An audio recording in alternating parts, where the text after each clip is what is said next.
Hello. So, very good afternoon to the student who have joined. Can you kindly let me know in the chat box if my voice is audible and if my video is visible? Also, let me know if you can see the presentation slides.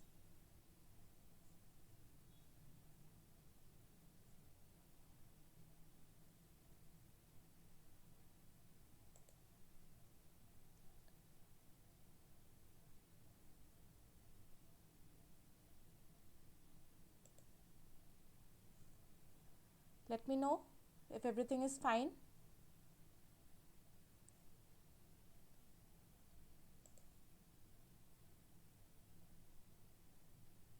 Hello.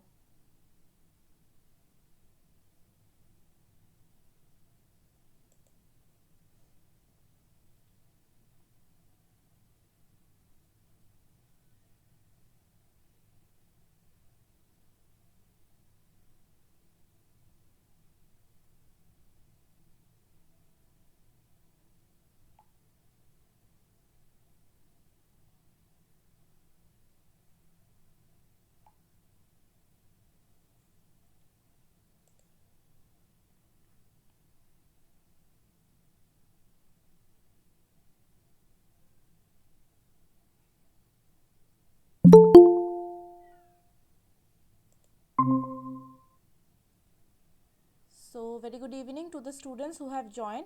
Can you please let me know in the chat box if my voice is audible and also if the video and the presentation is visible to you?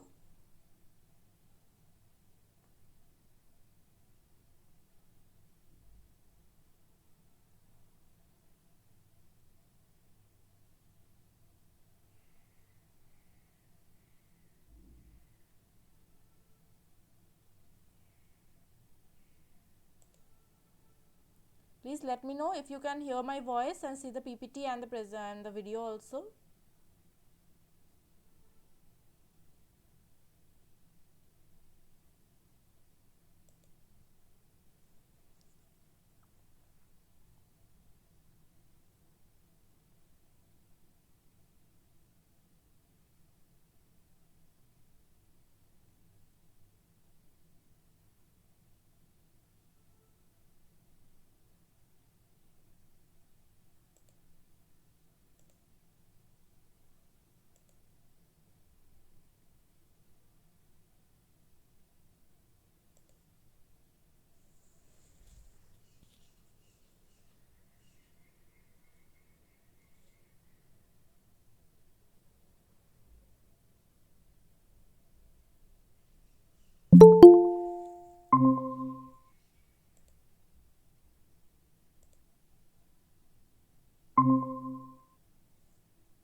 Very good evening. We will wait till more students join and then we will start today's session. Meanwhile, I am hoping that my voice is audible and you can see the PPT. If not, you can just let me know in the chat box. We will start once more students join, or at 6 p.m. we will start our session.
Very good evening. So it's 6 p.m. So I think we can start. First, let me know if my voice is audible to you and if you can see the presentation clearly. Any one of you can let me know in the chat box if everything is fine with my voice, with my video and also with the presentation. After that, we will proceed for today's class.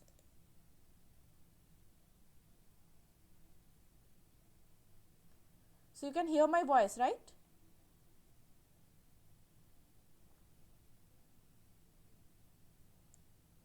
Hello.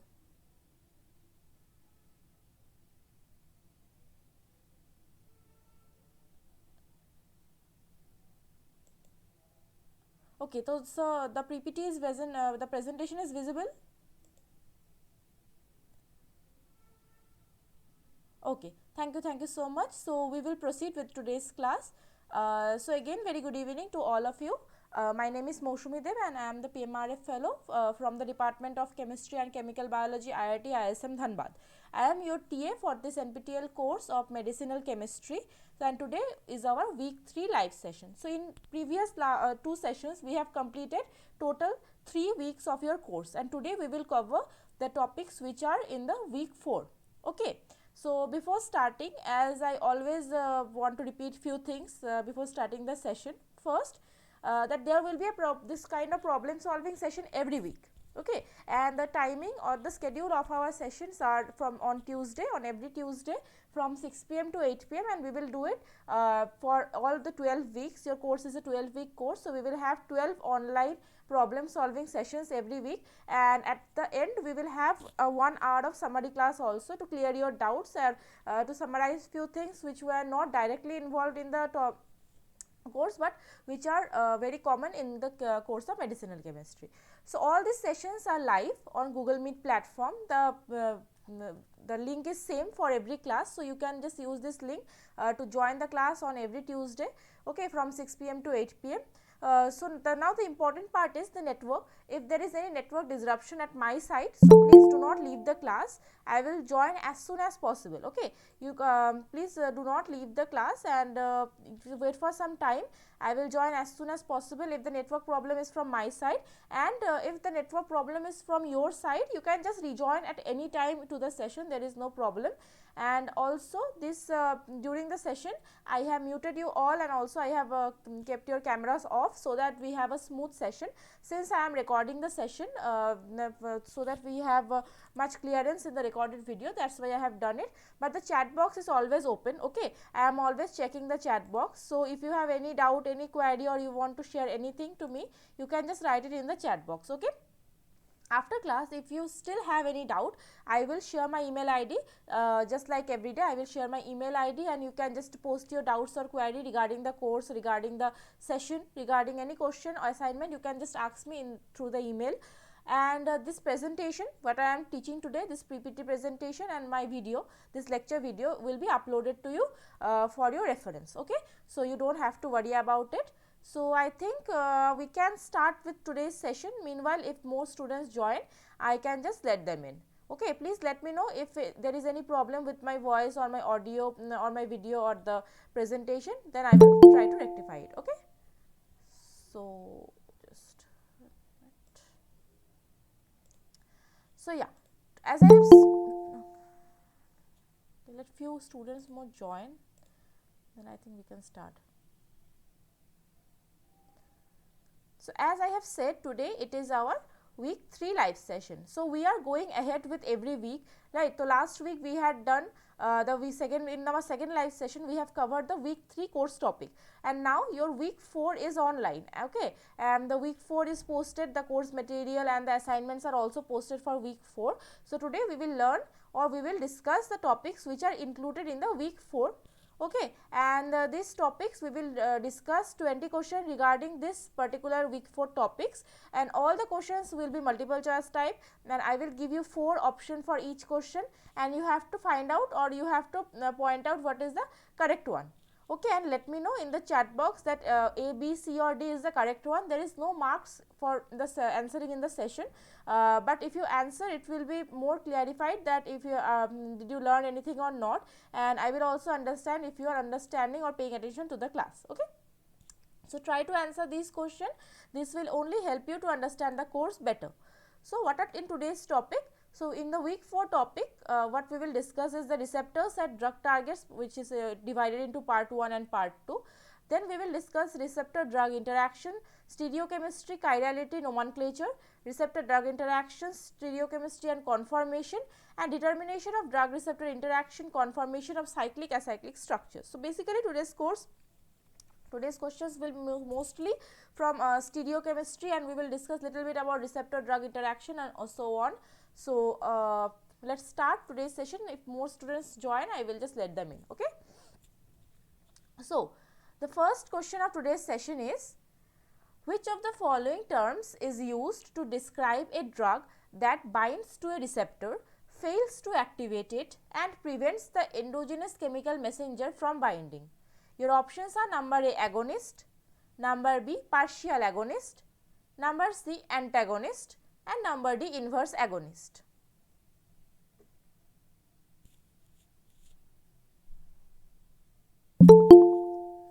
Somebody wants to join.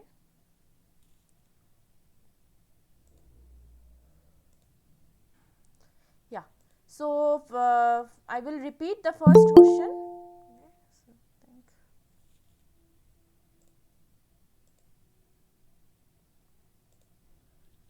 Let me repeat the first question again. Okay. So the first question of today's session is, which of the following terms is used to describe a drug that binds to a receptor, fails to activate it, and prevents the endogenous chemical messenger from binding?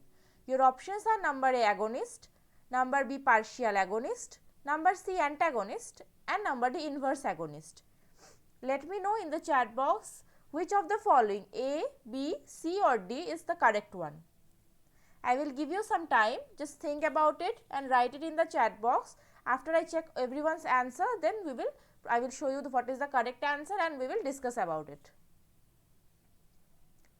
Which of the following terms is used to describe a drug that binds to a receptor, fails to activate it, and prevents the endogenous chemical messenger from binding?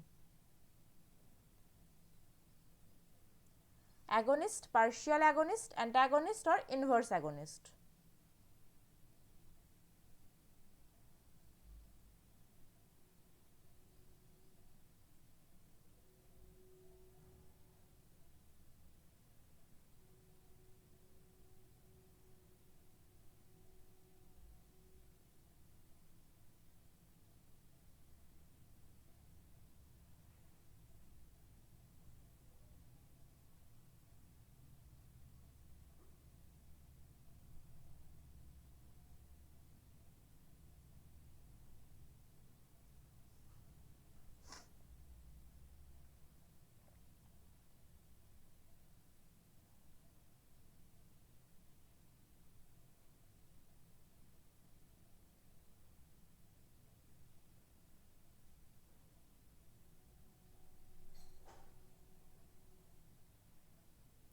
Which of the following terms is used to describe a drug that binds to a receptor, fails to activate it, prevents the endogenous chemical messenger from binding?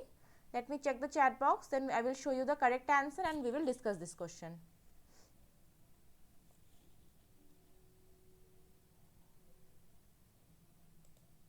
Okay.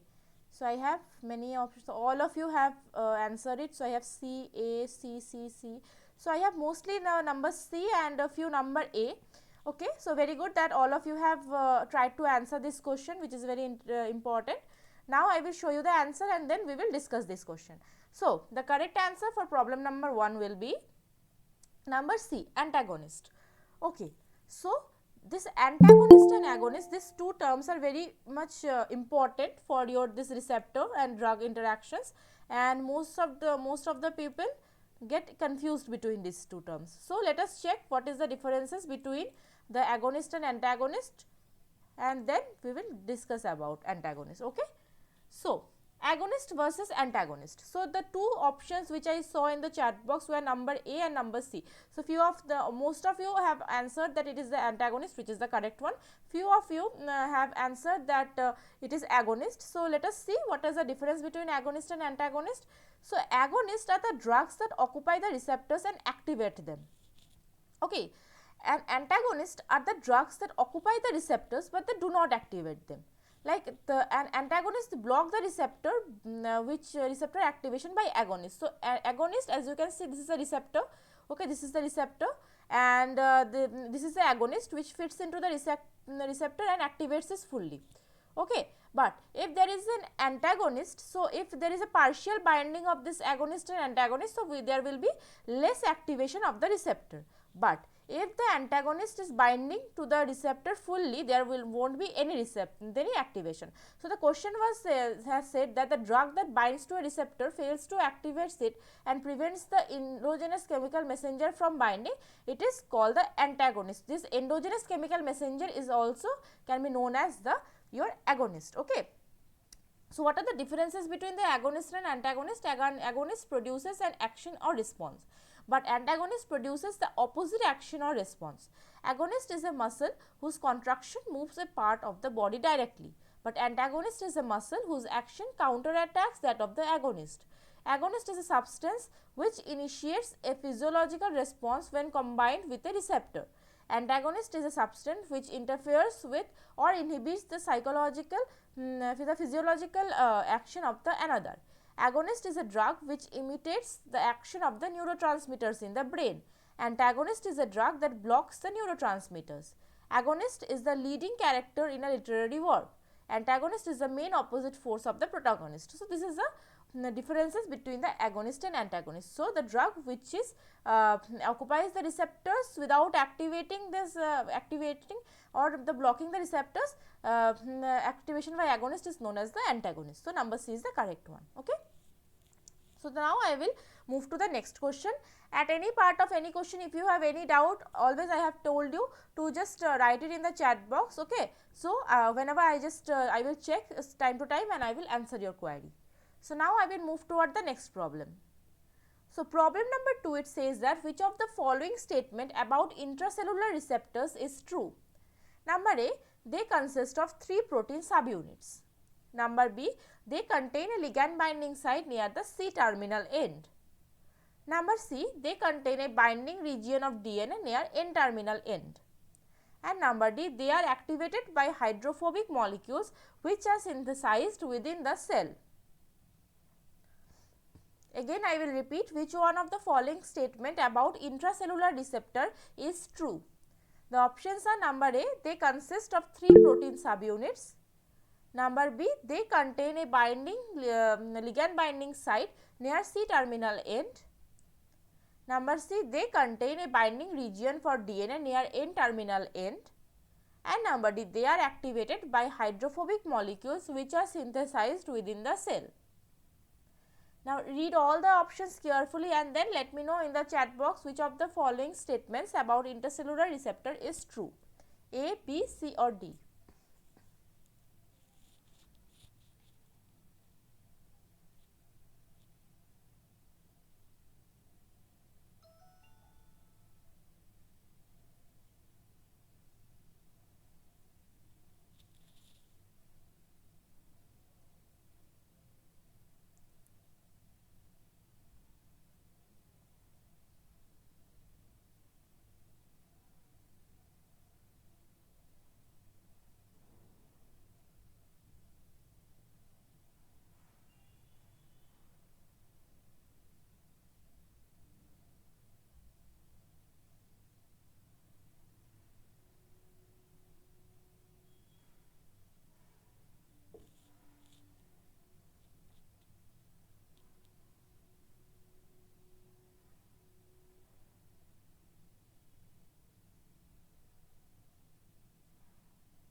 Which of the following statements about intracellular receptors is true?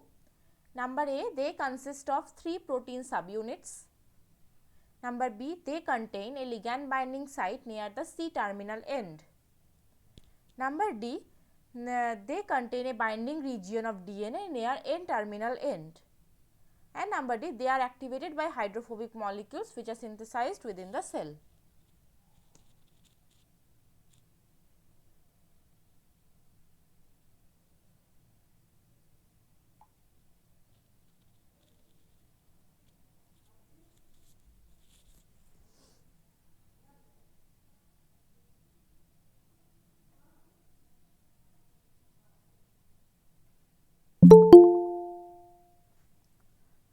wants to join, and also let me check the chat box.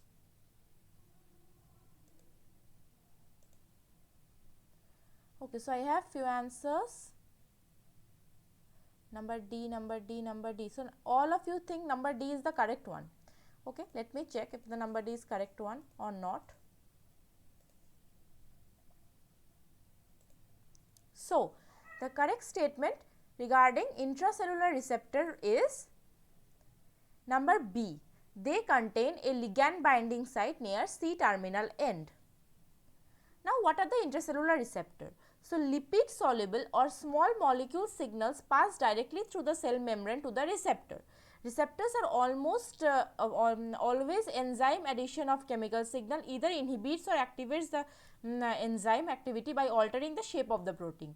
Affected enzymes may be the cytoplasm or nucleus, the DNA transcription. For example, nitric oxide activates the enzyme guanyl cyclase, which catalyzes the production of cyclic guanosine monophosphate, causing relaxation of smooth muscle around the vessels, increasing the blood flow.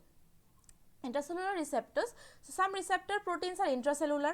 Okay, they found in the cytosol or the nucleus of targeted cell. Smaller hydrophobic chemical messengers can readily cross the membrane and activate these kind of receptors. Examples of hydrophobic messengers are the steroid and thyroid hormones of animals. An activated hormone receptor complex can act as transcription factor to turning on specific genes. So, now this is the structure of a intracellular receptor. So, as you can see, there are few domains in this particular intracellular receptor. So, this is the N-terminal end, okay, and this is the C-terminal end. So, at the N-terminal end we have, okay, somebody wants to join.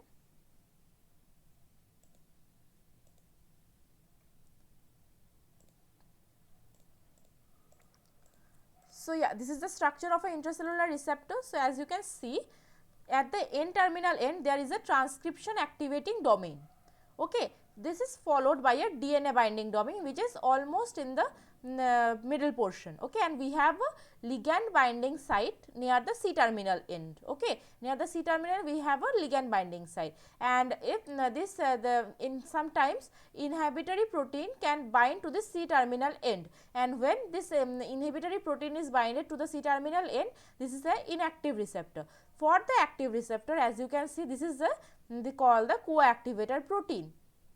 This co-activator protein binds with this particular receptor, and you can see there is a DNA where we have a hormone response element which is binding with this DNA binding domain.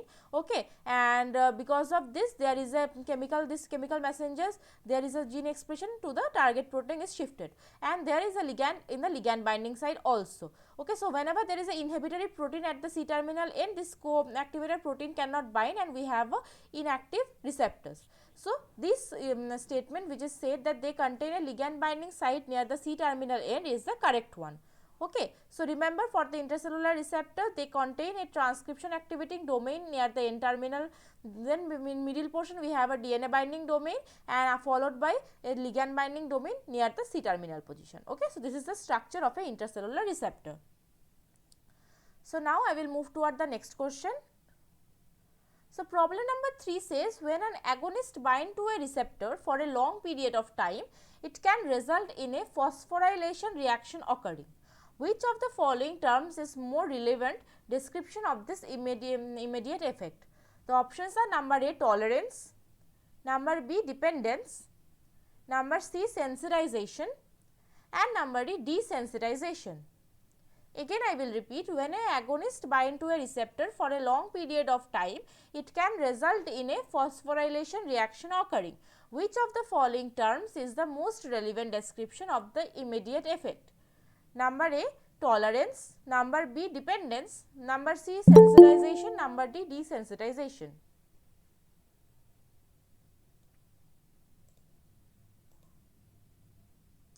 Okay, it's fine. If you have network issue, so you can just rejoin at any time, and I hope my voice is and my video is fine.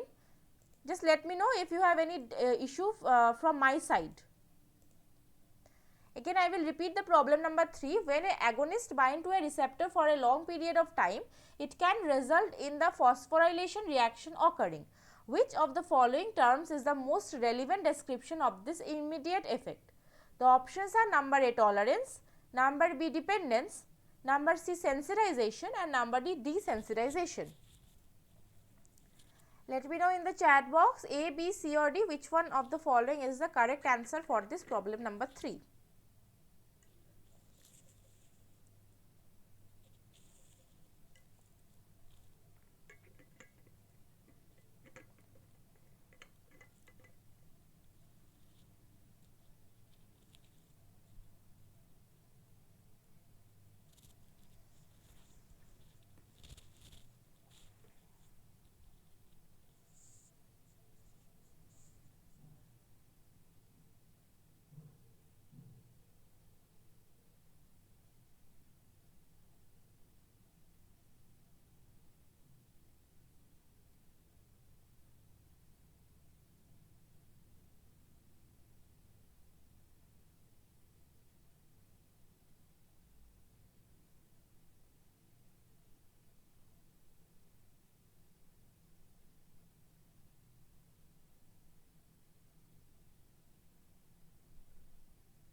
When an agonist binds to a receptor for a long period of time, it can result in phosphorylation reaction occurring.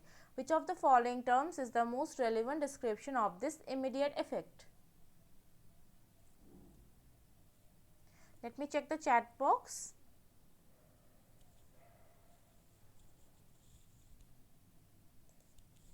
Okay. So I have few answers, number D, number C. So I have number D or number C. Okay, there are two confusion. So let us check. So the correct answer will be number D, desensitization. Now desensitization of and down regulation of receptors. Repeated or constant stimulation of a ligand may lead to desensitization of the receptor in a short period of time. This is called tachyphylaxis. In a long period of time we get the phenomena of tolerance. Usually we do when the down regulation of receptor happens. Ion channels, for example, once stimulated may undergo a conformational change such that they may be unable to bind or respond to another ligand for a set period of time. Alternatively, the number of receptors on a membrane surface may be down regulated by having some receptors internalized and either sequestered or destroyed within the cell. Okay. So desensitization can be a result of temporary inaccessibility of the receptor to agonist or the result of fewer receptors sensitized and available at the cell surface. Down regulation of receptor best described by this point number 2. Okay. For example, agonist stimulation of GPCRs initially produces rapid response, but subsequent stimulation by agonist lead to desensitization of the receptor. Okay. So when there is a long period of time the agonist is bind, it goes to the phosphorylation, which known as the desensitization of the reaction. When there is a desensitization, this overstimulation, it can also be known as the overstimulation. Okay. For this then the receptor won't be able to bind to another ligand for a long period of time. Okay. So now I will move toward the next problem. So now problem number 4, the structure of the following compound is shown below, which is this one. Okay. Now which structure of this different from the following? So this structure is given, this is the normal form of this cyclohexane and we have here the chair forms, right. So A, B, C or D, you have to find out which of the following is different from this given structure. For the stereochemistry questions, I will give you some time. If possible, take a pen and paper and write it on your copies to solve this kind of problems. So it will be easier for you. The structure of the compound is shown below like this. This one, this given structure. Now you have to find out which of the following A, B, C or D is the different from this drawn one. For this question, I will give you some time. Draw it on a paper so it will be easier for you.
So let me check the chat box now.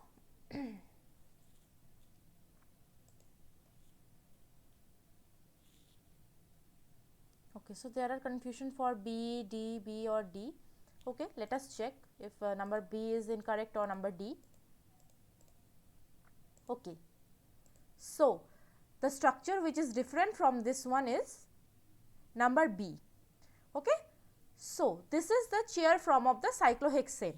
Okay, so all we know, let us discuss little bit about the cyclohexane chair form.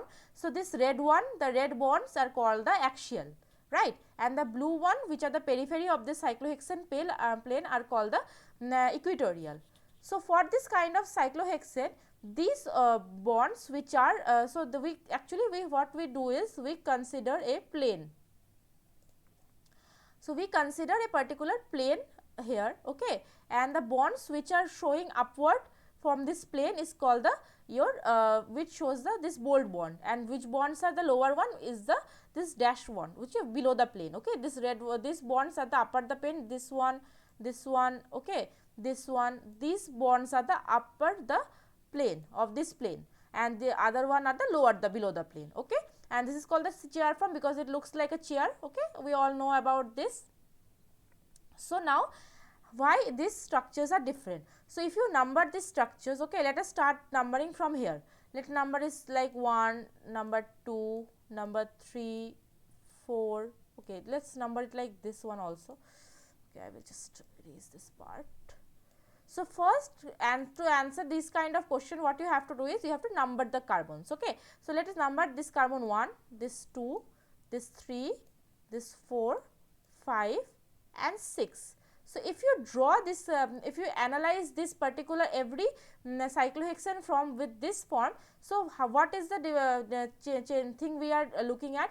Like this bond, this first methyl is the above the plane, right, and subsequently that third methyl is again to above the plane, and this are the cis to each other, and then the number 6 is the trans with this number first. Okay, and the number 6 is the below the plane. So now let us number it here also here again. Okay, so we can start numbering at any point.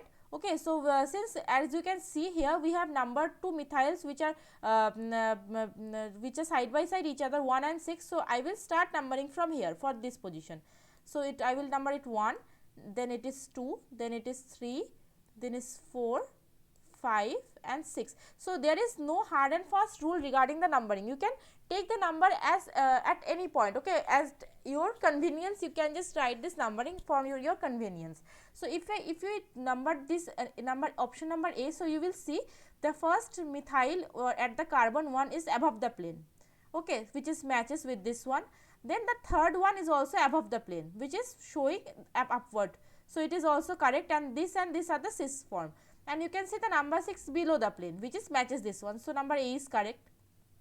Then let us do the same thing with the number B. I will number it 1, 2, 3, 4, 5 and 6. So you can see 1 and 6 are same like this, but the number third is moving downward. So it will be like this, not bold one, this dash one. So it is the incorrect.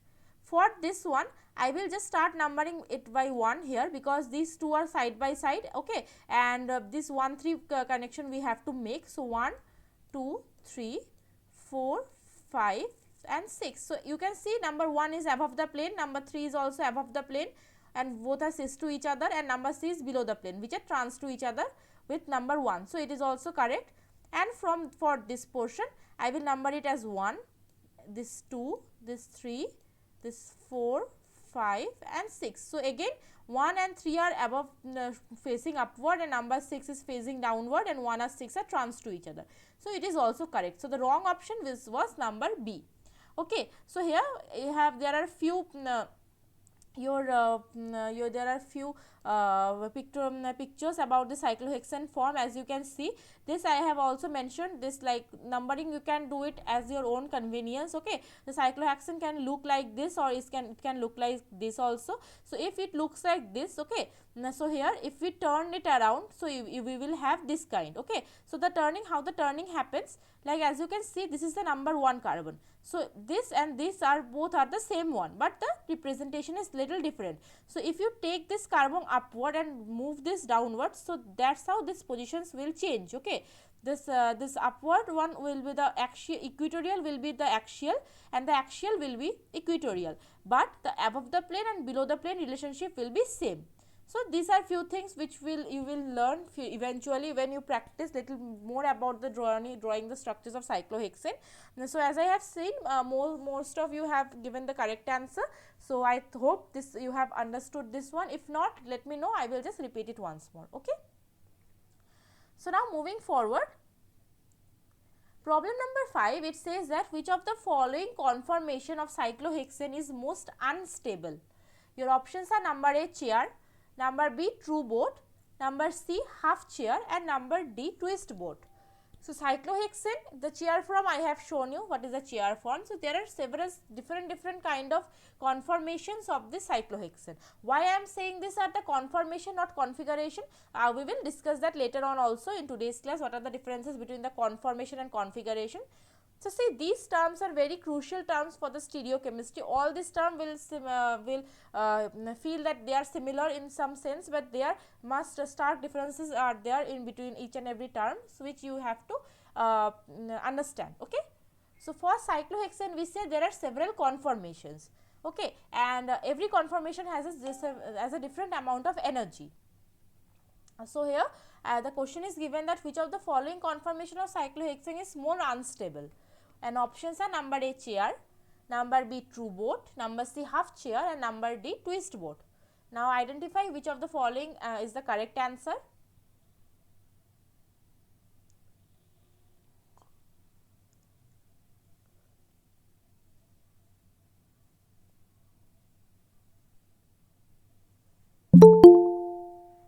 Somebody wants to join?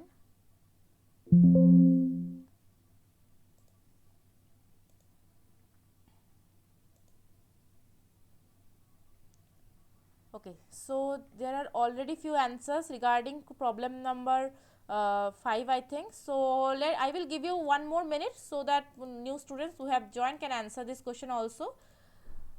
Okay, so which of the following conformation of cyclohexane is the most stable one?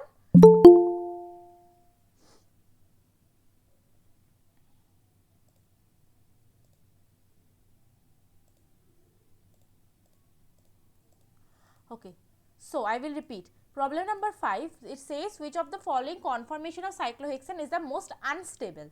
Number A, chair, number B, true boat, number C, half chair, number D, twist boat. I will give you 1 or 2 more minutes for the new students who have joined now. You can also try to answer this question. A, B, C or D, which of the following option you think is the correct one? Let me know by writing it in the chat box. After 1 or 2 minutes, I will check the chat box and then I will show you the answer, and we will discuss about the different conformations of the cyclohexane.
Let me check the chat box now and I will show you now the answer and we will discuss about this question.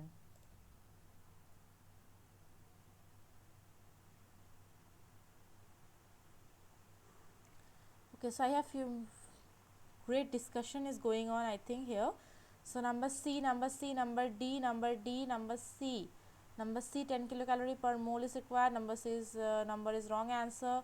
Then we have a particular chair, twist boat, then half chair. Okay, all of these questions will be answered now when I show you the correct one. So the correct answer is the most unstable conformation of cyclohexane is half chair, which is number C. So I think number C was mostly given, right? Okay.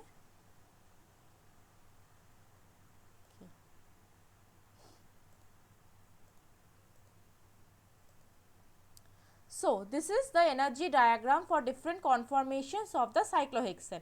So at the y axis we have energy in the kilojoule per mole, okay, and the x axis we have the reaction coordinate. So here the most stable one, as all of you know, is the chair. Okay, so this is the chair A formation, and this got the conformation changes of cycle during the inversion of cyclohexane. What is the inversion of cyclohexane? This is the first chair form. I have shown you in the last slide also, right, that this is the chair A form and this is the chair B form. These two forms are comparable, that this is called the inversion of cyclohexane, where it transforms from this form to this form. But in between we have several forms of the cyclohexane. So first this chair form goes to the half chair form, and this half chair form has the most high amount of energy, means it is the most unstable one, okay, which has 43 kilojoule per mole inverse energy. And then it goes to the twist boat formation, which has 21 kilojoule per mole energy, and this twist boat goes to the true boat formation, which is this one. This true boat has an energy of 25 kilojoule mole inverse. Again true boat transform to twist boat to half chair to chair B. So if we have to form a particular what it says, that if we want to just write it like greater than, and we have to see what is the energy level. So the most stable one, or the conformation which have the lowest amount of energy, is the chair form. Then after that we have this the energy level. If we consider the energy level, after the chair is the twist boat, then the true boat, and then the half chair. Okay, so this is the particular the particular order of the energy of different conformation of the cyclohexane. The lowest energy, the most stable one, is the chair A, then goes to the twist boat, then the half chair, then the true boat, then the half chair. Half chair one has the highest amount of energy and it is the most unstable one because of that. Okay, so this was the problem number 5. So now I will move toward the next problem. The problem number 6 says separation of enantiomers can be done by, the options are number A crystallization, number B chiral chromatography, number C LC-MS, and number D it is not possible to separate the enantiomers. Now let me know in the chat box which of the following is the correct answer, number A, B, C or D. The separation of enantiomers can be done by crystallization, chiral chromatography, LC-MS, or it is not possible.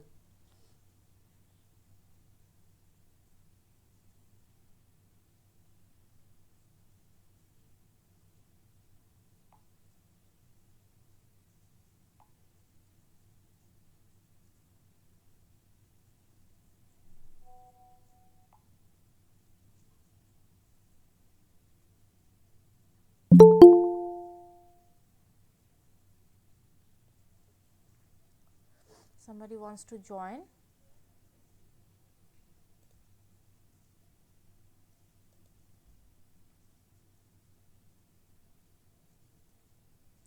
Yeah, this one is correct. The stability order, chair, twist boat, then we have the half chair. So very good. Okay.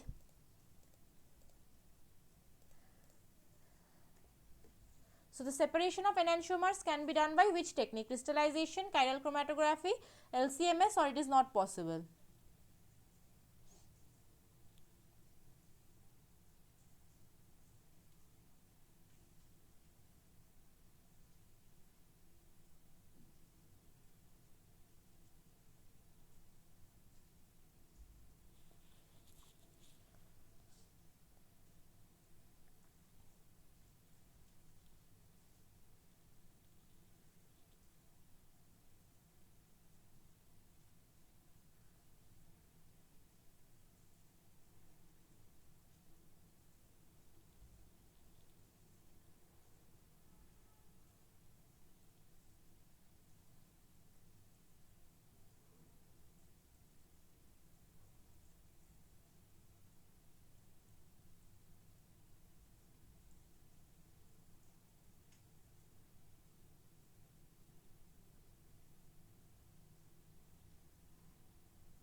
Okay, so I think we have few answers till now in the chat box. Let me just check.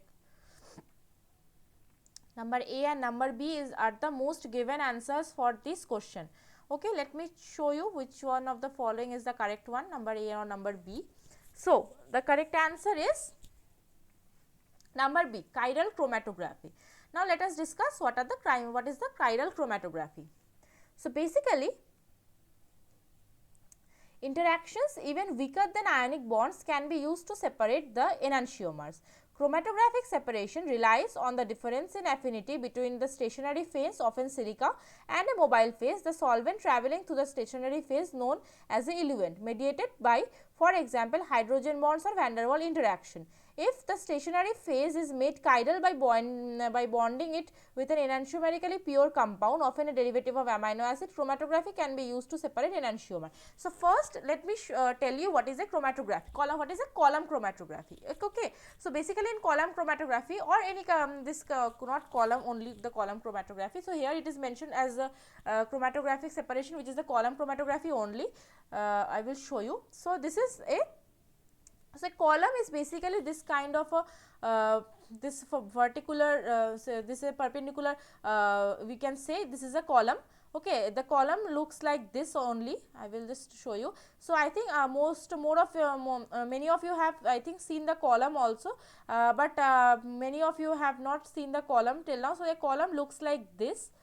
Okay, this is a glass apparatus, there is a knob here, okay, and there is a outlet here.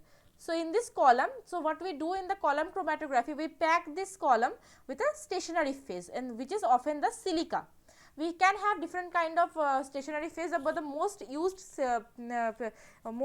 stationary phase is the silica. Okay, so we have to pack this particular column with a stationary phase, which is the silica, and then we have a mixture of compounds, and this mixture of compounds will be in a solvent phase. Okay, and then we just pour it into the column in the stationary phase, and depending on this the different affinity of this mixture of compounds toward this silica or the stationary phase is the reason of the separation of this compound in the particular column. And then by using the solvent, appropriate amount, appropriate polarity of solvent, we can just elute the compound which are separated into the column. Okay. So, what is the chiral chromatography then?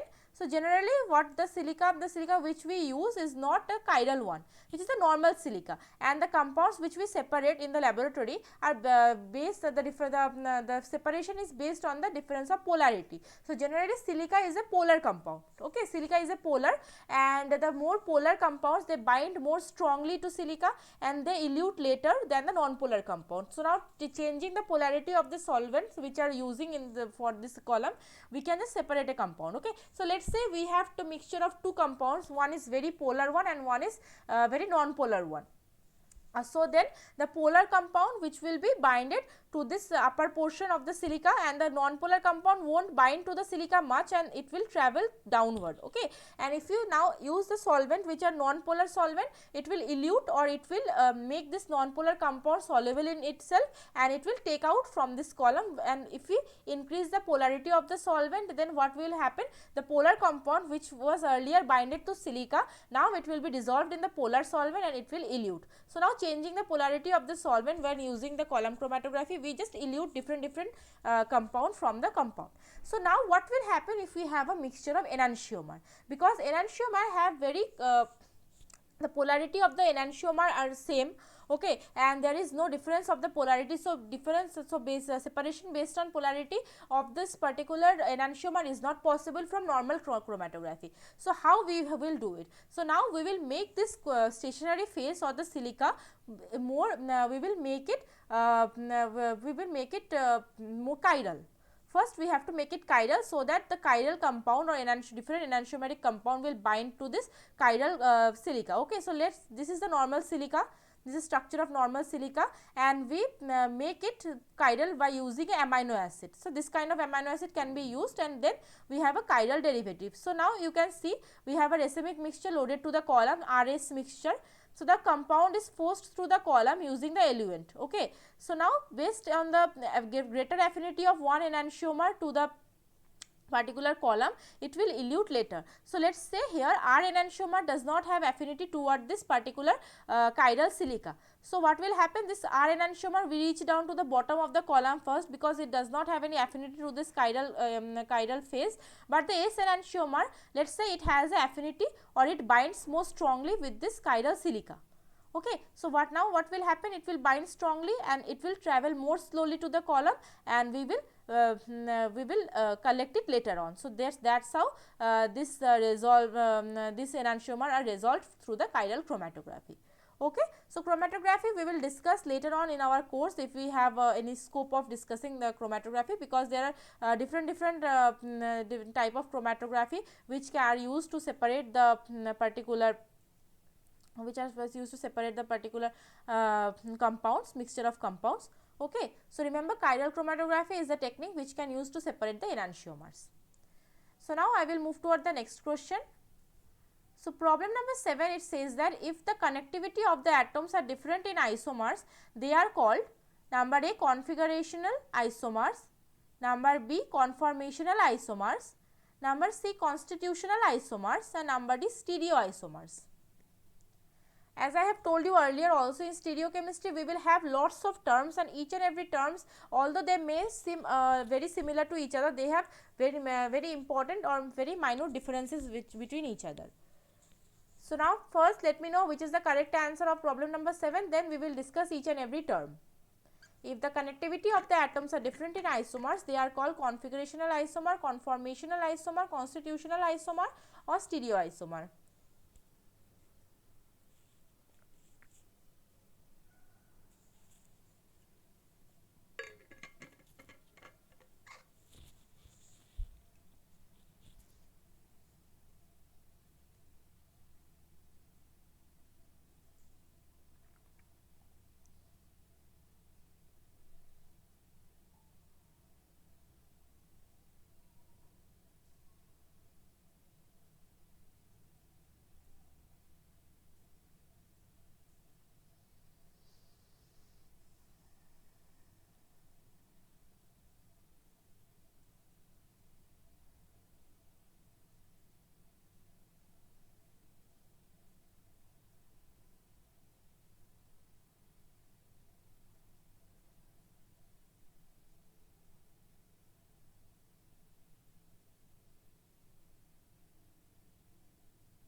If the connectivity of the atoms are different in isomers, they are called which kind of isomer? Configurational, conformational, constitutional, or stereoisomer? Let me check the chat box, then I will discuss it.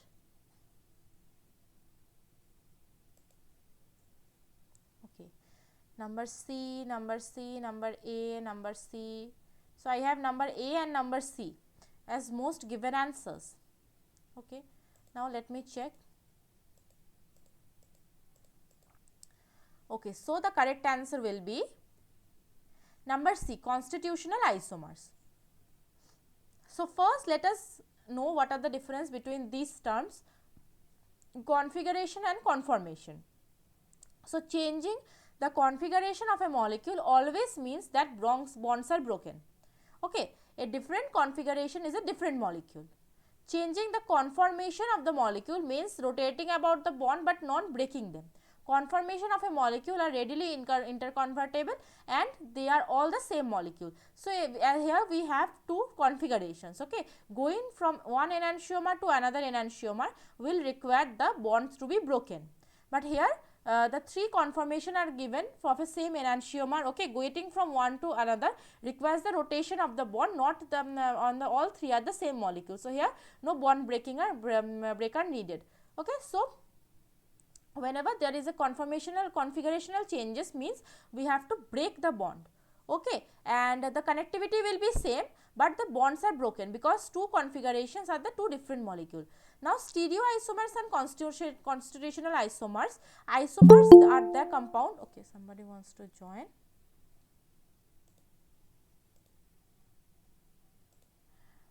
Okay, so now let us discuss what are the stereoisomer and constitutional isomer. Isomers are the compound that contain the same atoms bonded together in a different ways. If the connectivity of the atoms into the isomers is different, they are constitutional isomers. If the connectivity of the atoms or two isomers are the same, they are called the stereoisomers. Enantiomers are the stereoisomers, so are the EZ double bonds. Okay, so let us say this is the constitutional isomers. Okay, the way the atoms are connected up, the connectivity is different. So, now you can see there is this same molecule is here, right. So, this is one isomer, this is another isomer, here whole connectivity is the different. And the question I had asked that if the connectivity are different, what is the isomers called? The answer will be constitutional isomer. And configurational isomer, as you can see the connectivity is same, but the molecules are different because going from one configuration to another configuration, you need the bond to be broken. And the stereoisomer, the EZ isomers and the enantiomers are called the stereoisomers. The atoms have the same connectivity, but they are arranged differently. So, all these terms can be little bit of I mean they sometimes you get confused between the terms, but if you practice few times, if you read this a few times, I think you will be able to differentiate between different kind of isomers. Okay, which one are the configuration, which are the conformation, which are the constitution, and which are the stereoisomer. I think you will able to answer this type of question now easily. Okay. So, now I will move toward the next problem. Problem number 8 says when binding data is analyzed in sketched plot, slope is used to estimate dash and the x axis intercept is used to estimate dash. Now, you have to fill in the blanks. Your options are number A KD and rate of dissociation, number B rate of dissociation and KD, number C binding stoichiometry and KD, and number D is KD and binding stoichiometry. So, what is the estimated by the slope and what is estimated by the x axis intercept respectively? Number A KD and rate of dissociation, number B rate of dissociation and KD, number C binding stoichiometric and KD, and number D is KD and binding stoichiometry.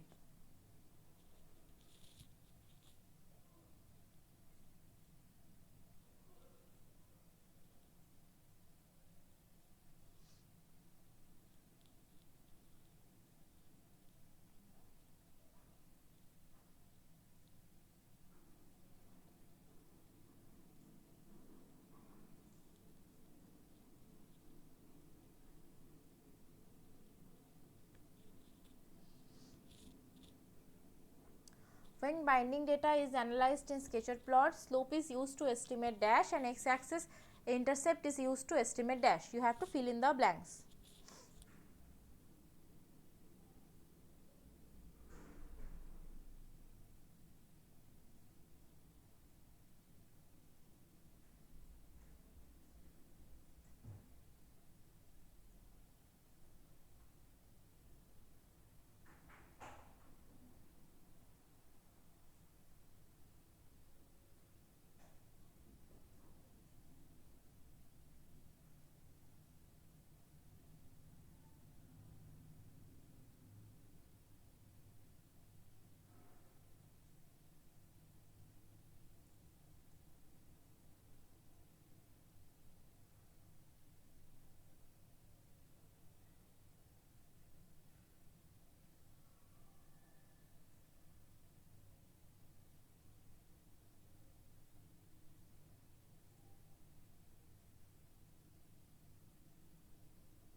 Let me check the chat box, then I will discuss this.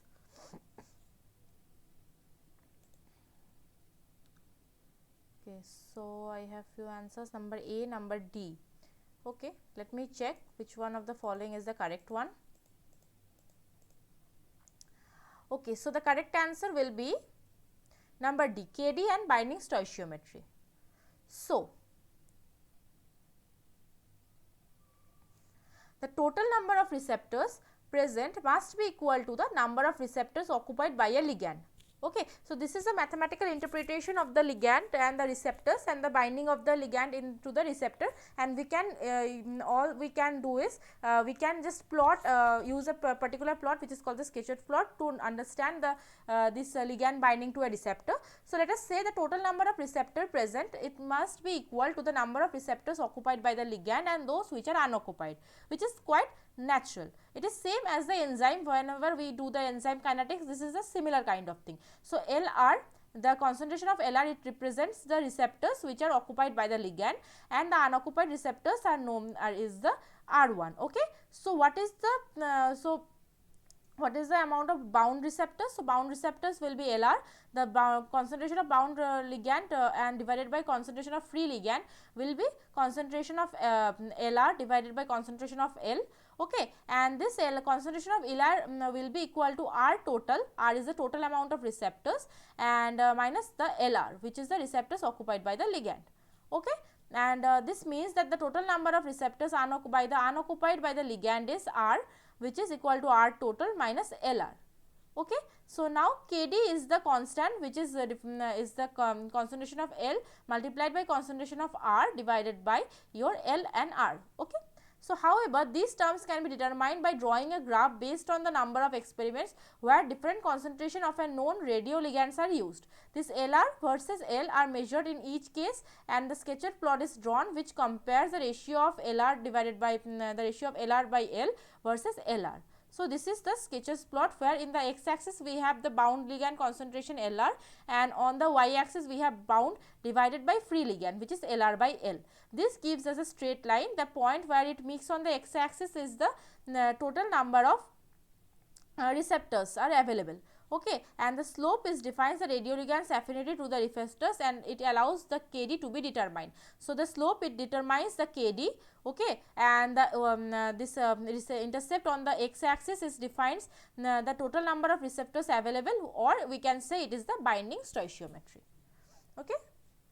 All these things can be determined when we run a couple of experiments using a radioligand, okay, on a particular receptors, and based on all the data we get, we can draw this kind of plot, and then from that plot we can determine these values. These things are quite comparable to the enzyme kinetic graphs which we learned in the last week.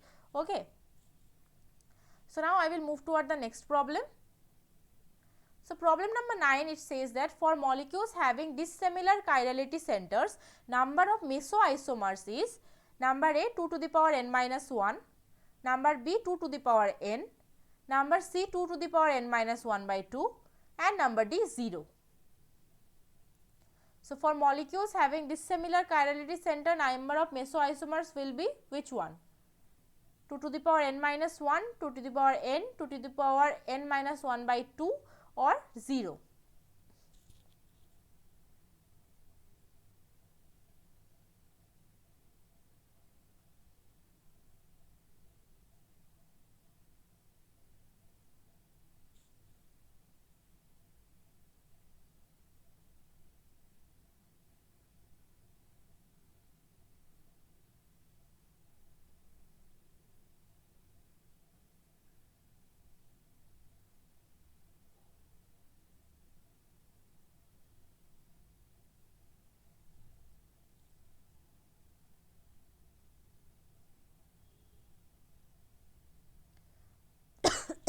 Sorry.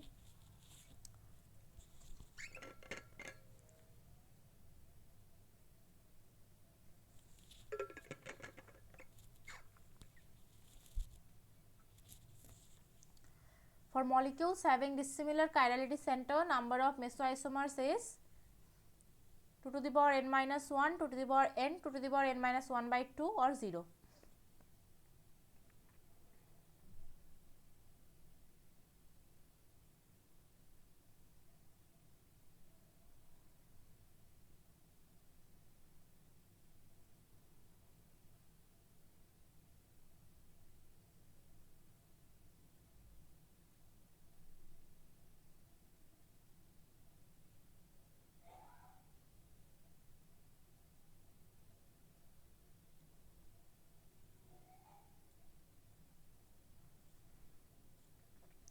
Let me check the chat box if I have any answers for this question.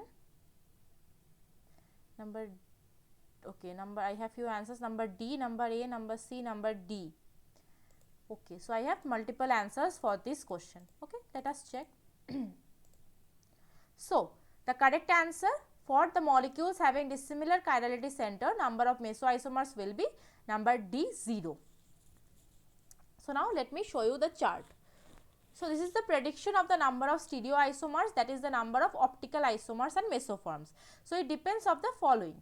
Number 1, number of chirality center presence, and number 2, whether the chirality centers are similar or dissimilar.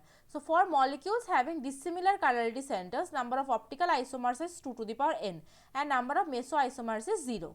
For the molecules having similar chirality centers, these molecules are of two types.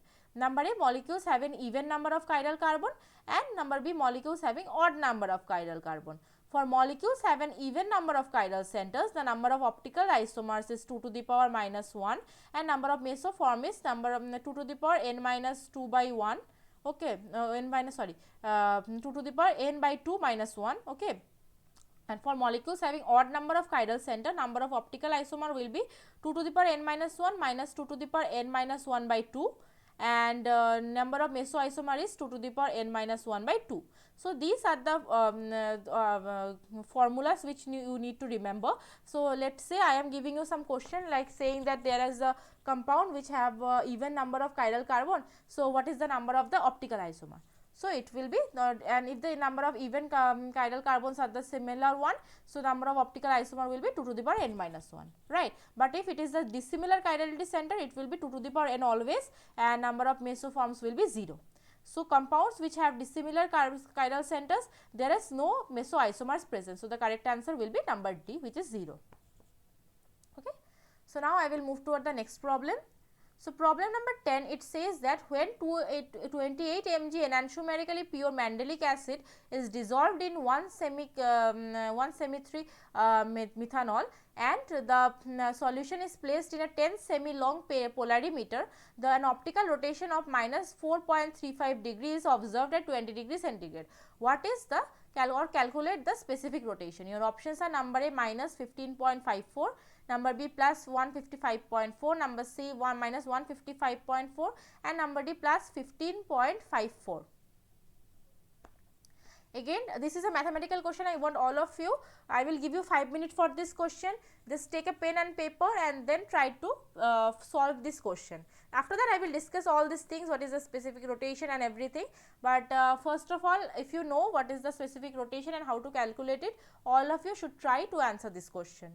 Just take a pen and paper and try to solve it. I will repeat. When 28 mg enantiomerically pure mandelic acid dissolved in 1-3 methanol, the solution is placed in a 10 semi-long polarimeter and optical rotation of minus 4.35 degree is observed at 20 degree centigrade. Okay, calculate the specific rotation.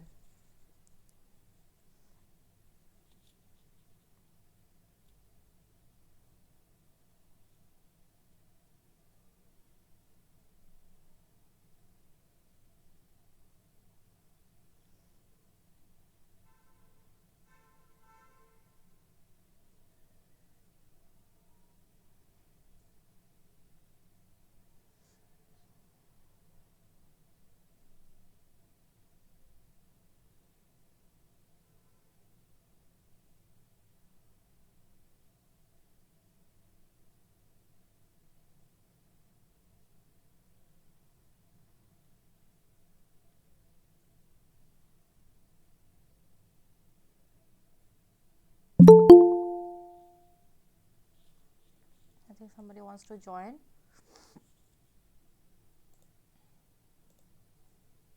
Yeah, I will give you 5 minutes for this question. For the mathematical question, I will give you 5 minutes, okay. But all of you must try to answer this question. When 28 mg of enantiomerically pure mandelic acid is dissolved in 1-3 methanol, the solution is placed in a 10 semi-long polarimeter. The optical rotation is minus 4.35 degree. Is observed at 20 degree centigrade. Calculate the specific rotation. I am giving you 5 minutes. All of you try to answer this question. After 5 minutes, I will check and then I will show you how to solve this kind of problem and we can discuss it.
So, have you all calculated it?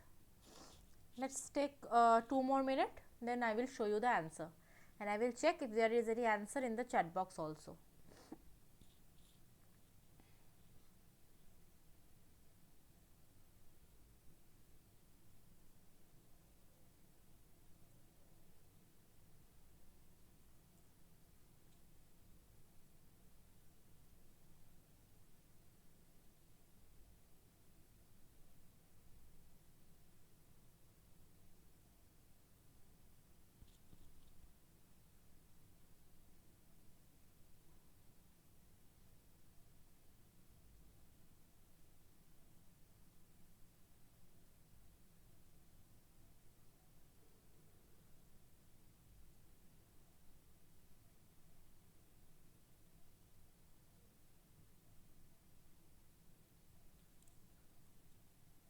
Okay, now let me check the chat box. Okay, I have many answers, number A, number C, number A, number A. Okay, so now let me show you how to solve this problem.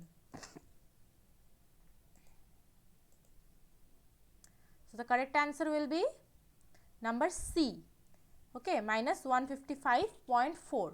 Okay, let me first discuss about specific rotation, and then I will show you how to solve this problem.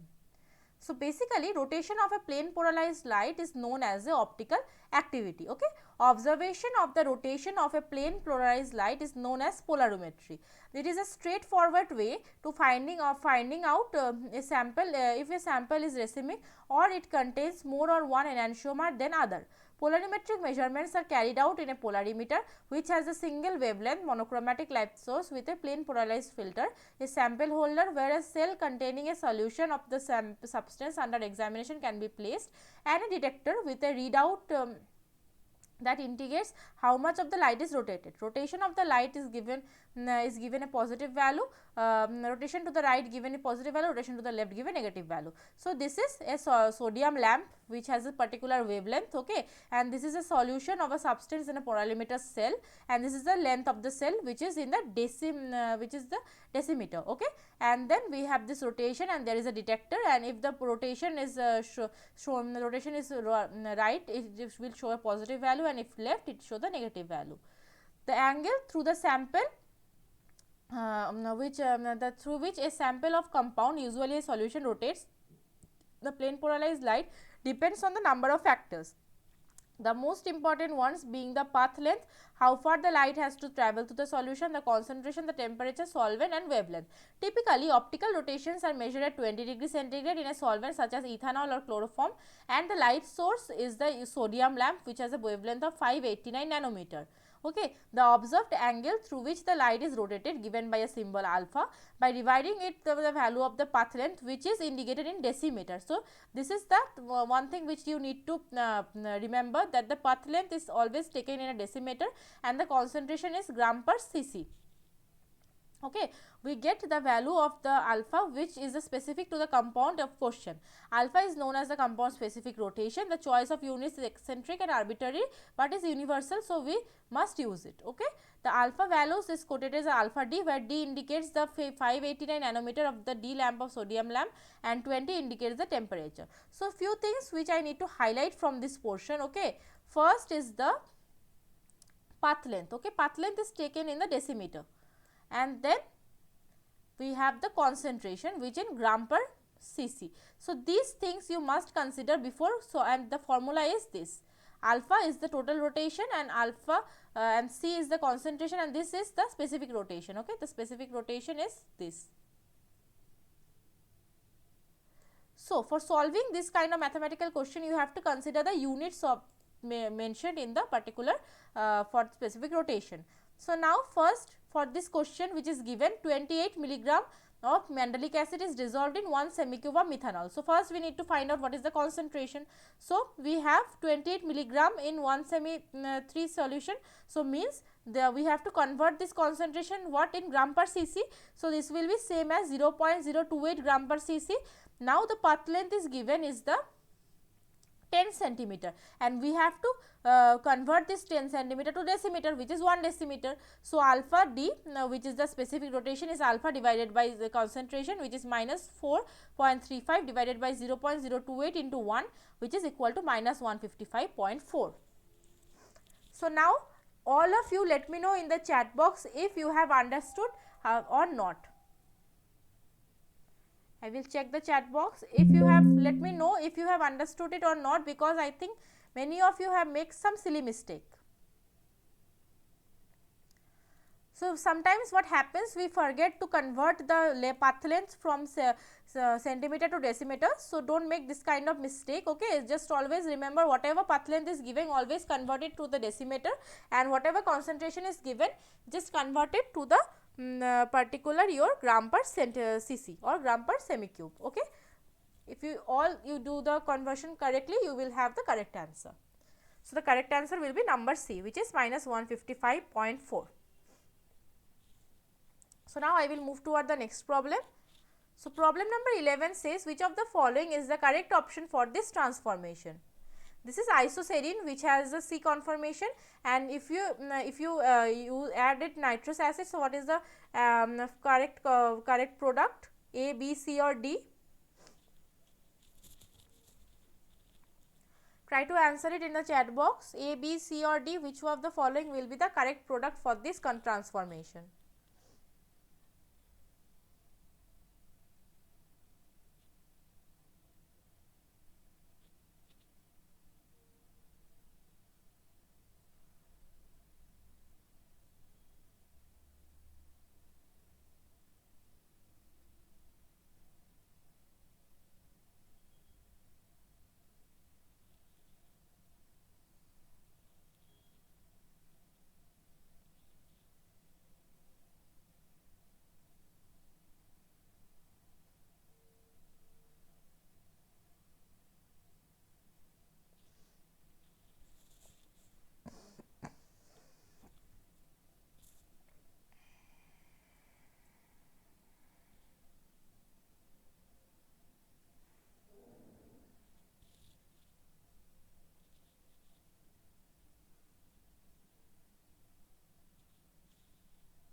Which of the following is the correct option of this transformation?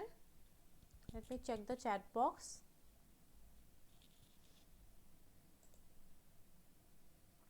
Number A, number C. Okay, I will show you because we have many questions to solve tonight.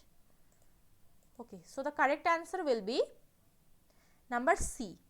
So this is a typical conversion of isoserine when we use different reagents. So if we use isoserine we treat it with nitrous acid. So what we have this minus glycolic acid, okay, and this can also be obtained by using this mercury oxide from this D plus glyceraldehyde, okay. And if you treat this with this NOBr, this isoserine, we have this product, and then which can be converted to minus D lactic acid using sodium amalgam, okay.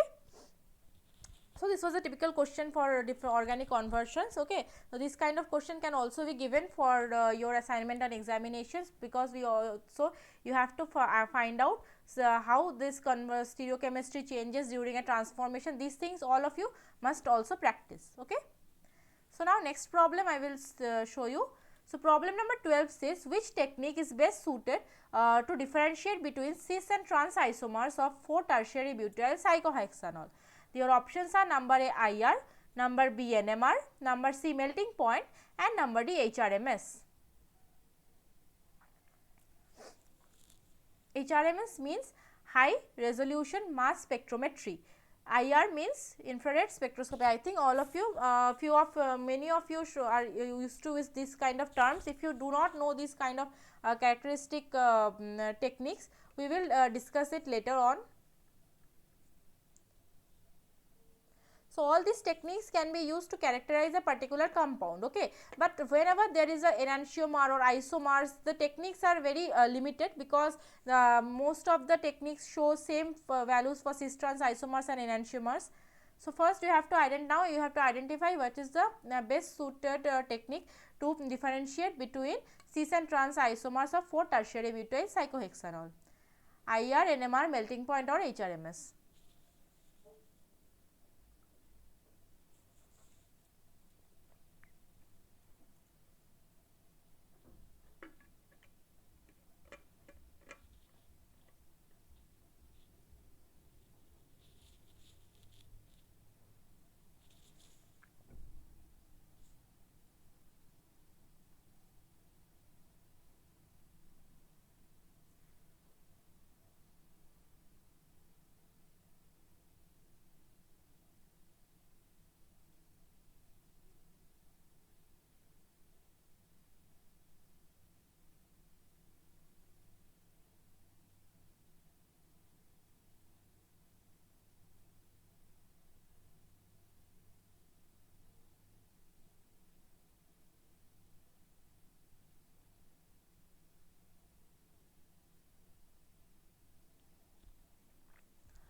Which technique is best suited to differentiate between cis and trans isomers of 4-tertiary butyl cyclohexanol?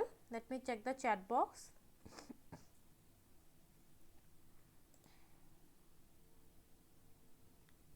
Okay, so we have number B, number B, number A. So number B and number A are the most given answer.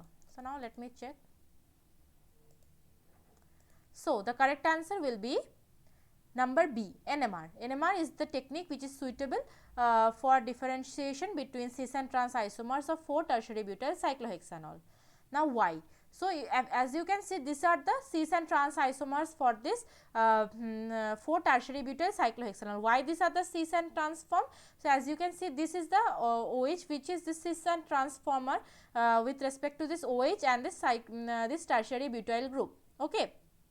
So as I have told you, if this 1 and 4 position are always cis position. This is above the plane. So these 1 and 4 are the cis form. Okay. So this is the cis isomer and this is the trans isomer. So if you check this for cis cyclohexanol, trans isohexanol, the melting point are comparable. Okay. Just 82 to 83, 80 to 81. So these melting points are comparable.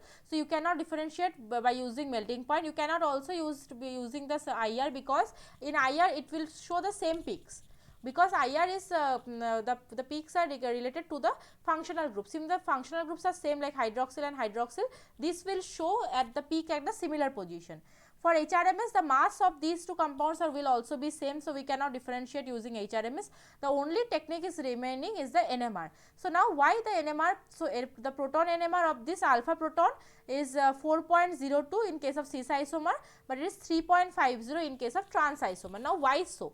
Why there is a difference? So if you see the trans isomer, in the trans isomer, the the tertiary butyl group and this proton is at the same position. These are cis to each other. Right. So because of this tertiary butyl group, this proton will have a shielding effect, and that is why it will have some downfield shift. Okay. So sorry, upfield shift, which is that is why so the value will move toward the upfield region, which is 3.50. But when this proton is trans to this particular tertiary butyl group, it will have the downfield shift and it will show the value of it will show the value of 4.02.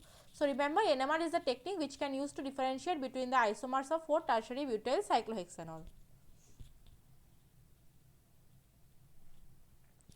So now I will move toward the next problem. Problem number 13 says, which of the following relations are correct between the following compound? This is the compound number A, this is number B, 1, 2 and 3. So 1 and 2 are enantiomers, number B is 2 and 3 are enantiomers, number C is 1 and 3 are enantiomer, and number D is 1 and 2 are diastereomer. So which of the following is the correct relationship between the compounds?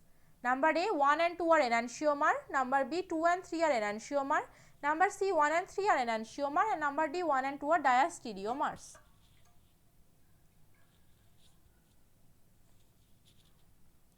Let me know in the chat box which of the following is the correct answer.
Which of the following relations are correct between the following compounds? Number A, 1 and 2 are enantiomer, number B, 2 and 3 are enantiomer, number C, 1 and 3 are enantiomer, and number D, 1 and 2 are diastereomer.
Now let me check the answers. So I have few answers, number B and number D, number C. Okay, let me show you. So the correct answer will be, in this case, option B and D both are the correct one. Okay, 1, 2 and 3 are the enantiomers and 1 and 2 are the diastereomers. Okay, so most of you given the answers either B or D, so I think it is fine, but both the answers B and D are correct. So in many questions there can be two answers also, so you have to be careful about that. Okay, sometimes multiple answers can also be correct in this kind of question. So 1 and 2 they are the diastereomer, and 2 and 3 are the enantiomer, because 2 and 3 are related with the mirror image, right? So now I will move toward the next problem. Problem 14, it says that what will be the absolute configuration of ephedrine and pseudoephedrine. Okay, so options are number A, 1s, 2s, and 1 are 2 are. So this is 1 and this is 2. Okay, this is 1 and this is 2. I will just write it for your 1. This will be 2. This carbon is 1 and this is 2. Okay, so now you have to identify the absolute configuration. What will be the absolute configuration of these compounds? So option A, 1s, 2s and 1r, 2r. Option B, 1r, 2r and 1s, 2r. Option C, 1r, 2s and 1s, 2s. And option D is 1r, 2r and 1s, 2s. I will give you 5 minutes again for solving this question. But tell me what is the correct answer. What is the absolute configuration? Just write it, draw it on a paper and try to solve it. I will give you 5 minutes for this problem. Identify the absolute configuration.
What will be the absolute configuration?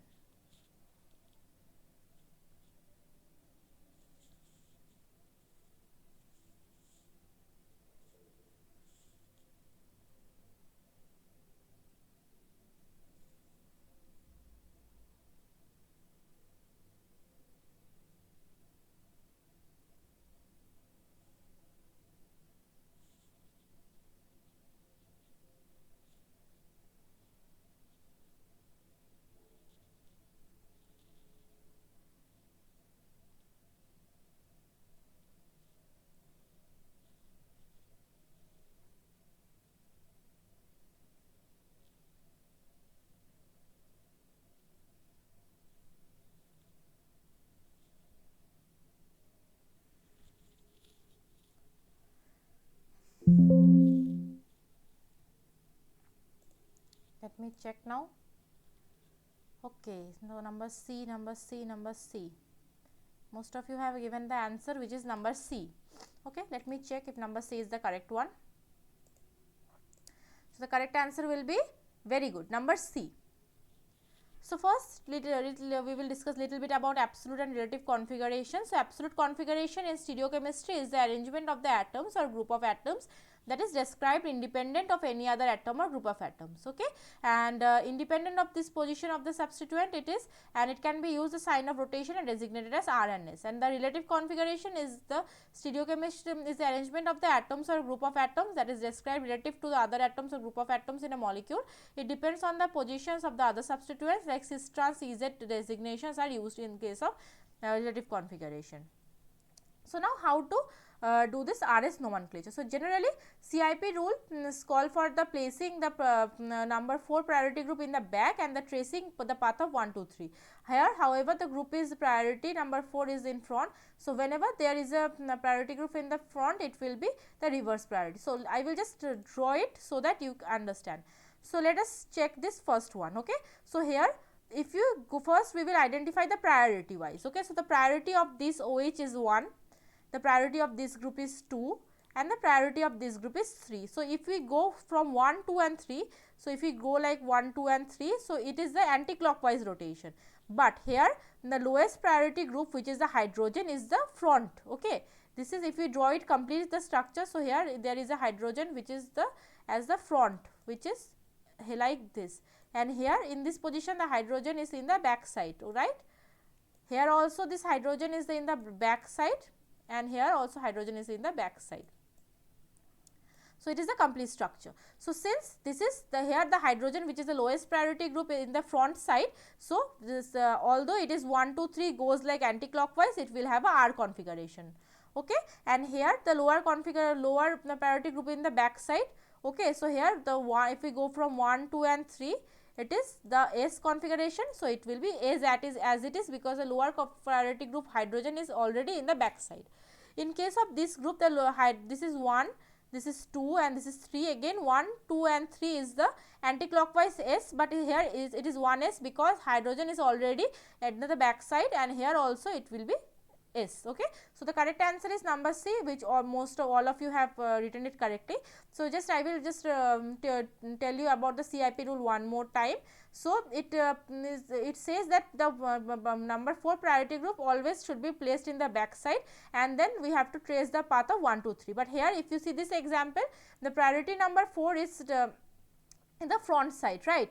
So when the priority number 4 is in the instead of rotating the molecule to put it in the back side, we will just trace the path of 1, 2 and 3 and this reverse the result. So here if we trace the result of 1, 2 and 3, 1 is this, 2 is this and 3 is this, this is the R. So because this is the R, so we have to reverse the answer, which will be the correct answer will be S. In 99% of cases when number 4 substituent is in the Fischer hydrogen, it will be one of the side groups in the wedge group.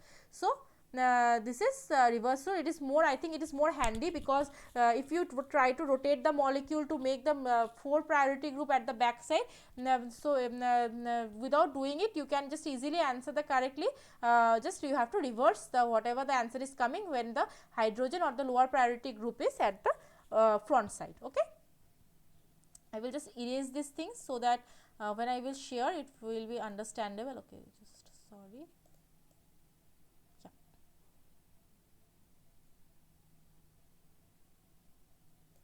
So I think it is correct, it is understandable to all of you have understood it, yeah, and all of you have given the correct answer. So I think all of you have understood it. So now I will move toward the next problem. Problem number 15 says, which of the following terms is used to describe the concentration of a drug required to produce the measurable effect in 50% of animal tested? The options are number A EC50, number B LD50, number C IC50 and number D EC99. So what is the term that is used to describe the concentration of a drug required to produce a measurable effect in 50% of animals tested? EC50, LD50, IC50 or EC99?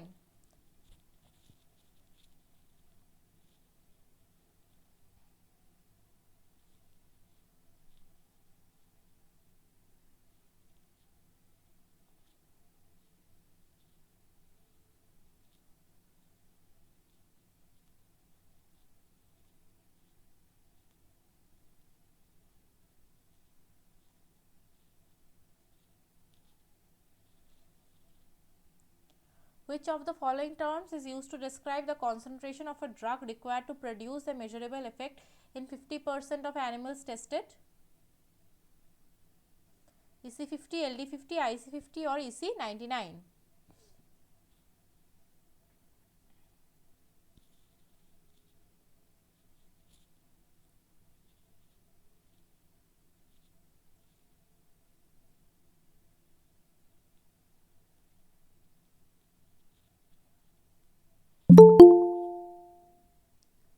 Somebody wants to join.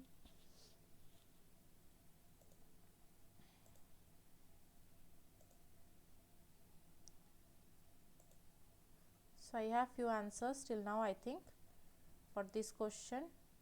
Number C, number C, number A, number C. Okay, let us check if number C is correct or number A is correct. So the correct answer will be number A, EC50. So now read the question carefully. It says that the term which is used to describe the concentration of a drug required to produce a measurable effect in 50% of animals tested. Okay, so now I will show you the drug responsive curve. Okay, so this is the drug responsive curve, and these terms are very much similar. Somebody wants to join.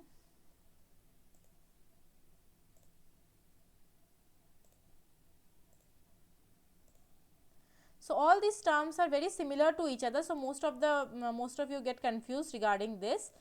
So the therapeutic index, so let us know first about what is the therapeutic index. So a therapeutic index is a ratio between dosage of a drug that causes a toxic or lethal effect and the doses that causes a therapeutic effect. Okay, so in humans it is just TT50 by ED50, where ED50 is known as the dose that produces the therapeutic effect in 50% of population. Okay, and this ED50 is comparable with the EC50. Doses or concentration is comparable. So this ED50 or EC50 is the dose which is required to produce a therapeutic effect in 50% of the population or 50% of animals tested, and TD50 or LD50 is the dose that is toxic to lethal to 50% of population.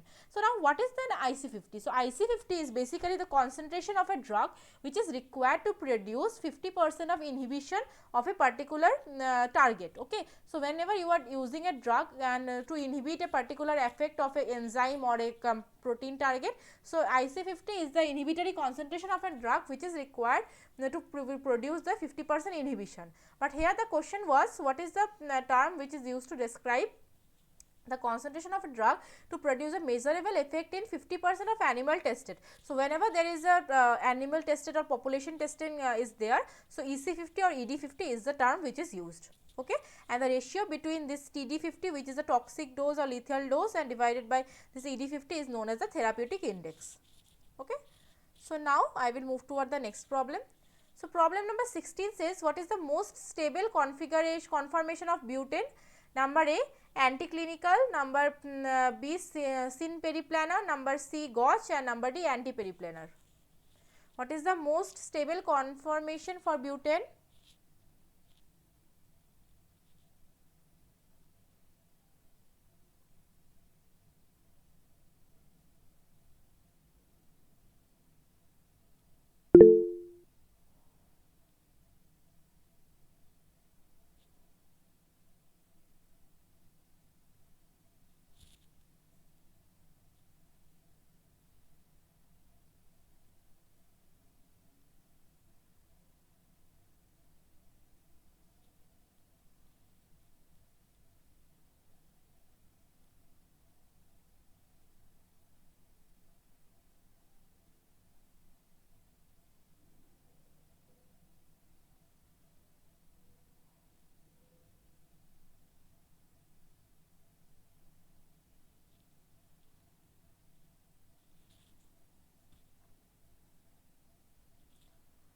Since we have not much time left, so I will just check the chat box now.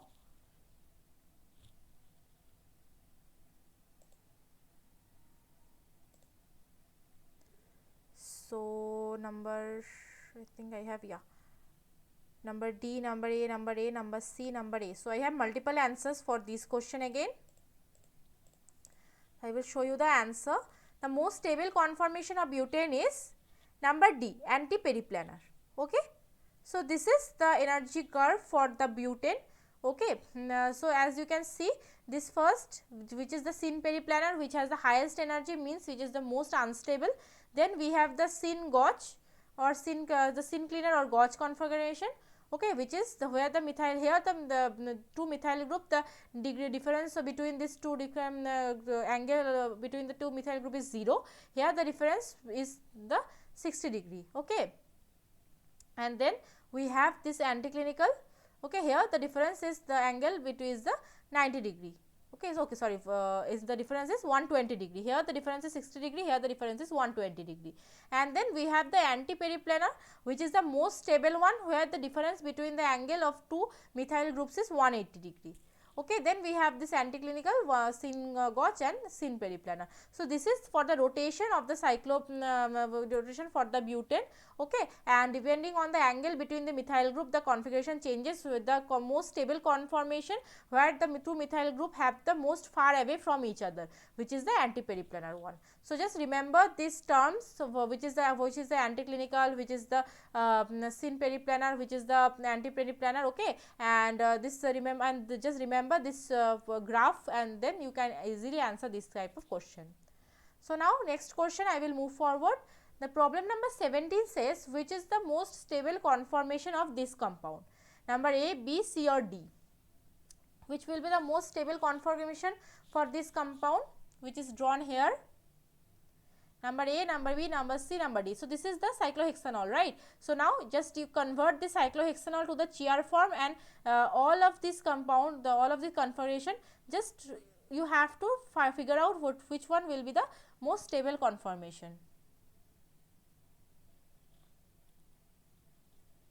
Just draw it on a paper and then try to find it out.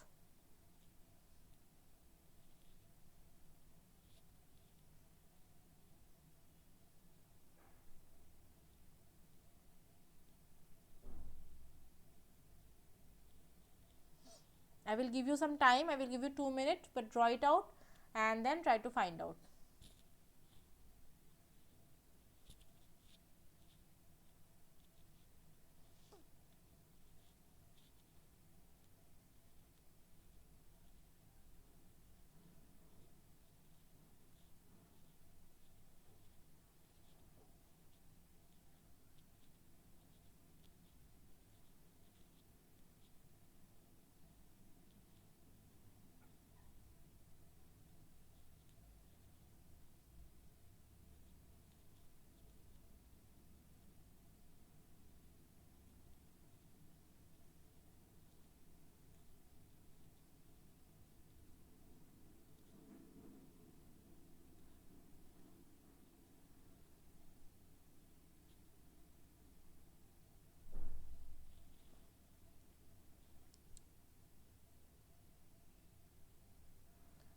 Let me check the chat box. Okay,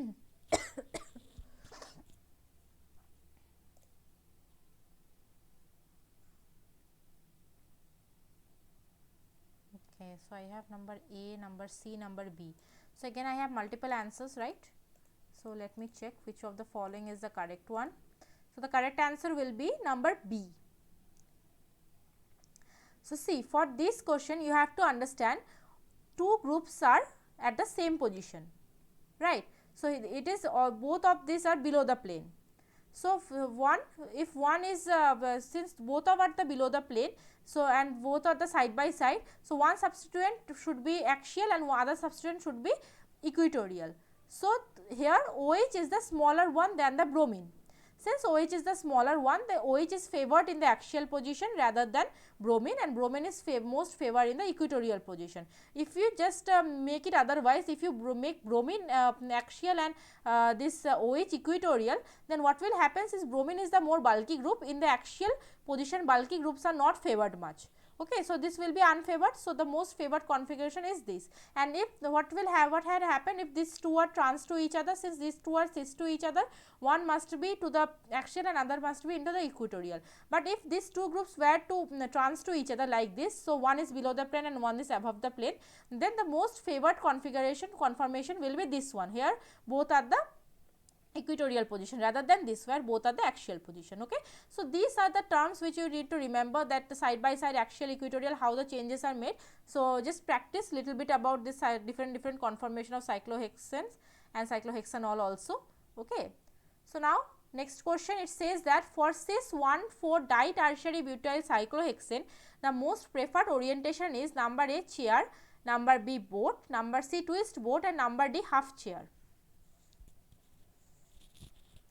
So, for cis 1,4 ditertiary butyl cyclohexane, the most preferred orientation will be chair, boat, twist boat, or half chair.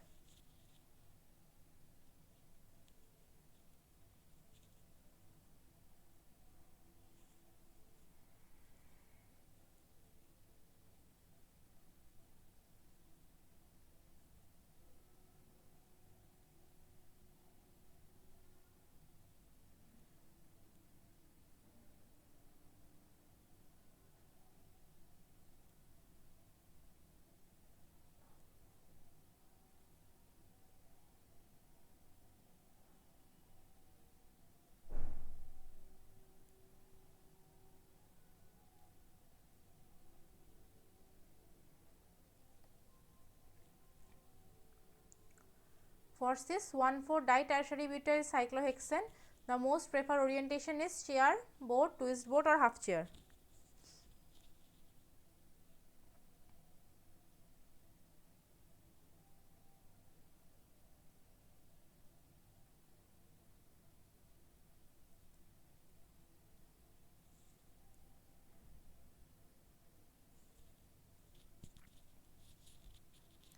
Let me check the chat box.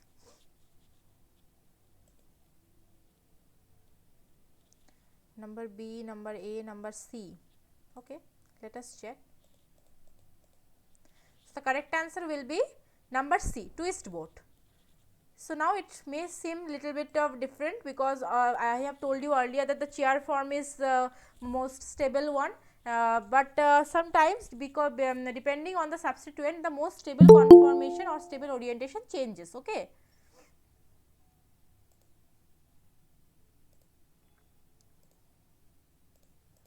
So, here the substituent is cis 1,4 ditertiary butyl. So, this is the cis 1,4 ditertiary butyl. So, if you had taken it in a chair format, so what we will have? We have to place one group in the equatorial, but other group into the axial. But this tertiary butyl group in the axial position is highly disfavored. Okay. But so, an axial tertiary butyl group is really uncomfortable. In cis 1,4 ditertiary butyl cyclohexane, one tertiary butyl group would have been forced to be axial if the compound existed in chair conformation. To avoid this, the compound prefers a puckered into the twist boat, so that the two large groups can be now both equatorial or pseudo equatorial positions, since it is not a chair formation. So, this cis 1,4 ditertiary butyl cyclohexane prefer to stay in a twist boat formation, where these both bulky groups can stay in equatorial position rather than one axial position in the chair format. Okay. So, now problem number 19, it says that which of the following types of compound is the proof for the following statement? A compound can be achiral yet still can have a chiral carbons. Number A, epimers, number B, enantiomers, number C, mesocompound, and number D, diastereomers. Which of the following types of compound is the proof of the following statement, that a compound can be achiral, still it can have chiral carbons? Epimer, enantiomer, mesocompound, diastereomer.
Okay, so I have few answers, right? Number C, number C, number C, number C, number A. Okay, now let me check what is the correct answer. So the correct answer will be number C, mesocompounds. Okay, so let us say the categories in the stereochemistry. We have chiral compound, we have achiral compound, we have mesocompound. So chiral compounds are the tetrahedral carbon bonded with 4 different groups. Tetrahedral carbon bonded to at least 2 same groups are known as achiral group, and mesocompounds are compound having 2 or more chiral centers. The chiral compounds are optically active, achiral and mesocompounds are optically inactive. The non-superimposable mirror images are formed in the chiral compounds, superimposable mirror images are formed in the achiral compound, and superimposable mirror images are formed into the mesocompound. There is no plane of symmetry in case of the chiral compound. The plane of symmetry is present in case of achiral compound. The plane of symmetry is present inside the molecule in case of mesocompound. So as you can see, there are the examples. So here mesocompound, there is 2 chiral centers, but these 2 chiral centers are the 2 chiral centers are opposite to each other. So still since these 2 chiral centers is opposite to each other, it nullifies the optical rotation of this compound, and this compound is optically inactive. Okay. So racemic mixture, what is the difference between the racemic mixture and mesocompound? A racemic mixture is a mixture of organic compounds known as enantiomers. Mesocompound is a molecule having more than one identical stereocenter and an identical or superimposable mirror image. It contains non-identical isomer, it contains identical mirror images, it contains chiral compound, it considered as achiral compound. Okay. So this is the difference between racemic mixture and mesocompound. So now the last question of today's session is number 20. It says, which of the following is not a crucial requirement for a drug to act as an agonist? Number A, functional groups, number B, size, number C, metabolic stability, and number D, pharmacophore. So what is the following is not a crucial requirement for a drug to act as an agonist?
Let me check the chat box now.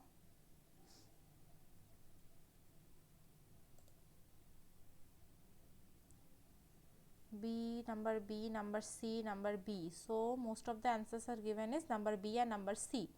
Okay, let me check which of the following is the correct one. The correct answer will be number C, metabolic stability.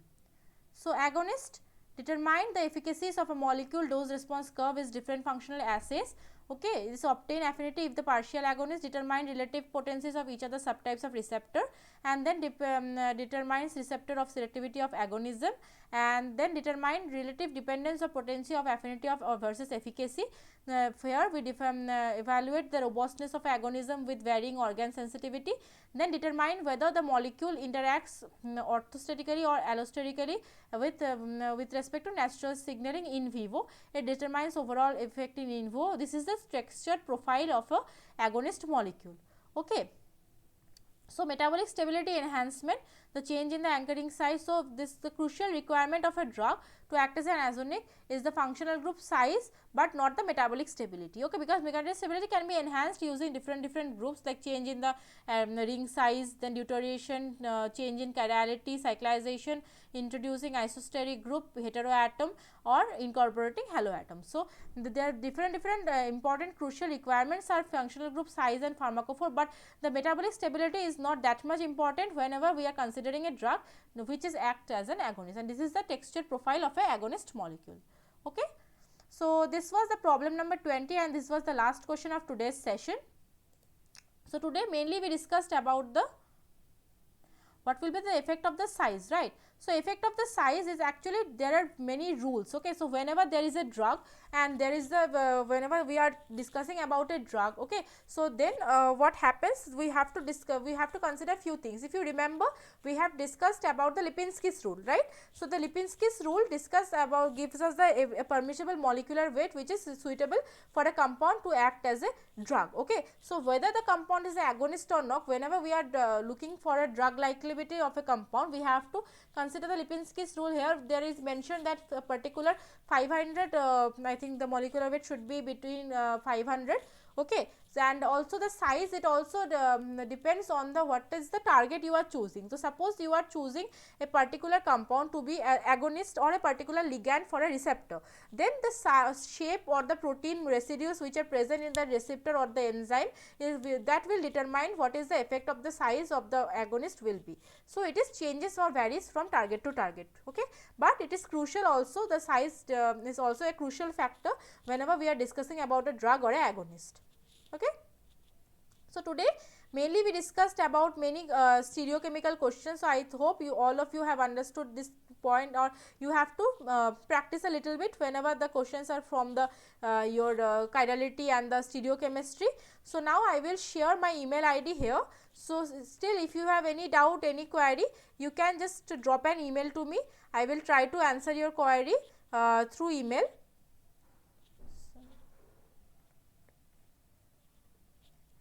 Okay, so this is my email ID. Still, if you have any doubt regarding today's class or any topic, just feel free to contact me to this email. I will just answer your question in the email. And this is was our third week 3 live session. I will share this PPT and the class video, and you can just check it here there in case you have missed anything due to the poor internet connection. We will have this kind of problem solving session every week from Tuesday from 8 p.m. to 6 p.m. to 8 p.m. So, let us meet on next Tuesday. There we will discuss about the week 5 course content. So, today we had discussed about week 4 course content. I hope this discussion will help you to solve the weekly assignment and also for understanding your course better. So, now I will close the session for today. If you have any doubt, any query, feel free to contact me, okay, in this email ID. Thank you all for joining. I will just close the session for today.